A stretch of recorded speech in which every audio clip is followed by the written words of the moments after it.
Tulad nga ng pagbisita ni Pangulong Duterte sa Albay, ay bumisita rin ng kanyang anak na kasalukuyang Davao City Mayor na si Mayor Sara Duterte.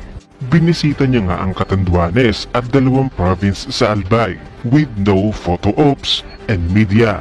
Hindi nga daw tulad ng Vice Presidente na nagmistulang ang isang vlogger at nagakot pa ng mga media. Trending nga ngayon sa social media ang umano naging aksyon ni Vice President Leni Robredo sa pagbisita niya nga sa Camarines Sur. Usap-usapan nga ang kanyang naging video coverage habang nililibot ang lugar na kanyang napuntahan ay tila nga nagmukha siyang vlogger, reporter at tila nga naging inspector pa. Ang ilang mga netizens ay pinagtawanan ito. Dito nga ay naipagkumpara ang dalawa ni Mayor Sara Duterte na bumisita rin sa Catanduanes at dalawang probinsya pa sa Albay. Dito nga ay humanga ang mga netizens dahil nga si Mayor Sara Duterte ay walang bitbit na media, no photo ops. Di tulad ni Manay Leni, narito ang pagbabahagi ng Certified DDS na si Monching Lumantas. The Iron Lady with a Heart of Gold. No actual on-site inspections, no photo ops, or media coverage. Just pure and simple acts of kindness and empathy. Davao City Mayor Sara Duterte Carpio visited today Catanduanes and Albay, two provinces that bore the brunt of Super Typhoon Rolly last Sunday. Her first stop was Catanduanes, the province where the powerful storm made its first landfall. In Virac, more than 10,000 homes were severely damaged according to Governor Joseph Cua. Next stop was the province of Albay, where 10 people were reported killed and 3 still missing. The Lady City Mayor met the Governor Al Francis C. Bachara and Ako Bicol Party List Congressman Alfredo Carbin. In both provincial visits, the Davao City Mayor donated an undisclosed amount of financial assistance. She said the city has utilized a portion of the 30% Quick Response Fund or QRC out of the 5% Disaster Risk Reduction and Management Fund, Calamity Fund, of the Davao City government. Like father, like daughter, that's the brand and hallmark of a true leader. Bilang isang leader ay ganito nga ang dapat taglayin. Umaksyon agad, wala nang bitbit na media, hindi na kailangan ng inspection sa lugar. Dahil alam naman natin na binagyo ang lugar, kaya automatic damage talaga ito. Hindi na kailangan magkunwari, may pakodak pa at mag-inspect pa sa lugar para lang may masabing may ginawa ka sa iyong lugar. Ang ending nga niyan ay pagtatawanan ka pa at magmumukha ka pang tanga. Like father, like daughter. Yan nga ay tunay.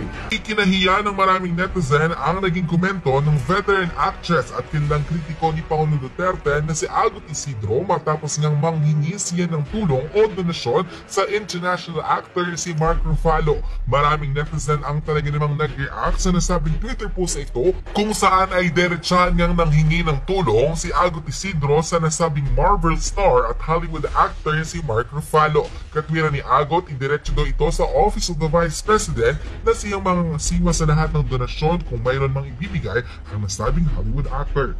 Nagsimula ang usapang ito matapos nga ang panghingi ng prayers ni Mark Ruffalo para sa Pilipinas matapos nga mag-landfall ng bagyong Rolly sa ating bansa. He posted, "Pray for our brothers and sisters in the Philippines, then get ready to send donations." Sa naging Twitter post na ito ay dito na nga nanghingi ng tulong ang veteran actress na si Agot Isidro. Nag-reply siya sa Twitter post ni Mark Ruffalo saying, "Please send donation to the Office of the Vice President, Leni Robredo. Thank you." Sa naging komento nga na ito ng maraming netizen ay nakakahiya nga raw ang ginawa na ito ni Agot Isidro na diretsyang manghingi ng donasyon sa isang international Hollywood actor. Ang akala nga raw ng maraming netizens ay edited ang nasabing Twitter post, ngunit confirm na galing ito sa veteran actress na si Agot Isidro. Ay mismo sa komento ng maraming netizen, "Kala ko edited yung tweet ni Agot. Totoo pala, nakakahiya naman yung ginawa niya. Walang-wala na ba? Kulang na ba sa suporta ang opisina ng amo mo si Leni, pati sa Hollywood star na nilimos na rin ang cheat ni Agot. Hindi ako makaget over. Close kayo?" Makapal talaga mukha ni Agot, no? Biruin mo ng limos sa international actor via tweet na buong mundong nakabasa. Dapat personal message man lang, Agot, nang hindi ka nagmukhang pulubi. Ganun na ba kahirap ang alagad ni Robredo? As usual, present ang number one leftist. Nalalabas na naman nila na walang kwenta ang presidente at hindi mapagkakatiwalaan sa panahon ng sakuna. Wala namang ilang dahilan, Agot. Todo na yan, imbes na tumanda ng may natututunan, mukhang tumatanda lang si Agot nang walang nalalaman. Hindi kaya siya napapagod sa pagiging epal niya sa gobyerno, trying hard na manira, nagmumukha siyang katatawanan. Mag-donate sa opisina ni Fake Lenny tapos magagaya sa Yolanda Funds, awit sa inyong mga kampo ng kadiliman, mga magnanakaw. Sige, mag-donate kayo kay Lugaw, tapos hindi niya itutulong kasi planado ng pagtakbo niya sa 2022. Gagamitin niya para sa vote buying. Tama ba ako o tama? History repeat itself. Poor Lugaw. Ako lang bang nakakapansin na magkamukha na si Agot at si Lenny? Parehas mukhang bruha. Panlilimos is the new trend na ba? Noong una, budget ng OVP ang nililimos sa gobyerno. Ngayon naman, si Agot ang nalilimos para sa opisina ni Lenny. So pathetic. Mga makakapal ang mukha, hindi na nahiya. Dapat sa inyo, hindi ng mukha. Base sa naging komento na ito ng maraming netizen ay ikinahiyangan nila ang veteran actress na si Agot Isidro matapos ngang manghingi ng tulong sa Hollywood star na si Mark Ruffalo. Ay mismo sa maraming netizen ay tila hindi na raw nahiya si Agot at napakakapal raw ng mukha para gawin ito sa isang Twitter post at talaga namang nag-mention pa ng isang award-winning international actor. Special mention pa nga raw si Vice President Leni Robredo na karapat dapat daw tumanggap ng donasyon ay mismo kay Agot Isidro. Ngunit hindi kumbinsido dito ang maraming netizens at dahil siya siyang sinupalpan. Ay creation talaga ng CPP. Ginamit niya yung... Manuel, gano'ng kalalim yung kaalaman ng agenda? Of course, ang tanong ko susunod, paano niyo pinagtitibay yung link between yung underground, yung CPP-NPA mismo, doon sa mga legal fronts na sinasabi niyo kanina, at gaano kalalim yung kaalaman ng agenda do sa mga legal fronts na binanggit ninyo? Sino lang ang nakakaalam ng tunay na agenda ng CPP-NPA?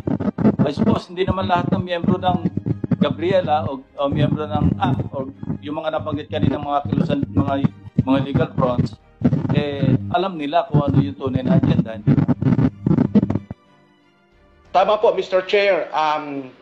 Dito nga pumapasok yung sinasabi naming deception kasi sa totoo lang din naman po, hindi naman lahat ng member ng Gabriela, bayan muna at iba pa, ay alam to. Kaya nga, yung karamihan sa kanila ay unwittingly na deceive lang talaga ng kilusan. Ang may alam lang talaga nito, Mr. Chair, of course, yung CPP, no? Mula sa national leadership hanggang sa pinakababa. Kasi hanggang sa sanga ng party branches ng partido, kasi napag-uusapan ito bilang isang pulisiya at bilang isang programa. Ngayon, yung link talaga ng CPP sa mga organization na to, part kasi sa organizational na policy ng partido na maglagay talaga ng tinatawag naming party group sa loob ng mga legal organization na itinayo niya. Kaya yung nasa pamunuan ng bawat legal na organisasyon, I'm sure po 100% ay mga party members yan. Kasi policy yan at saka programa ng partido, hindi po sila maaring mapunta sa ganung posisyon ng legal na mga organisasyon na yan kung hindi po sila party members. Malinaw po yan kasi nakasaad din yan sa party constitution po ng partido. Nandyan po yan, may provision yan. Kaya sinusunod lang lamang naman po ng mga party members at kadre yung laman ng party constitution na bawat legal na mga organisasyong itatayo dapat mayroong party group sa loob. Yan po yung link, yan po yung nagli-link. Ngayon, another question. Ano nagiging pasihan o batayan kung sino yung mapupunta sa armed guerrilla sa NPA at sino yung mananatili para dito sa mga kilusan na nakalutang? Mr. Chair, actually, yung CPP naman, ang yung panawagan niya as much as possible kung sino yung ready talaga na mag-opt for armed struggle, talagang tinatanggap niya.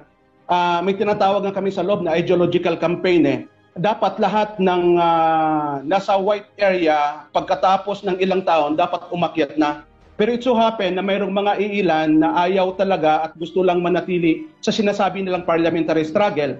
Kaya naiiwan sila sa urban areas.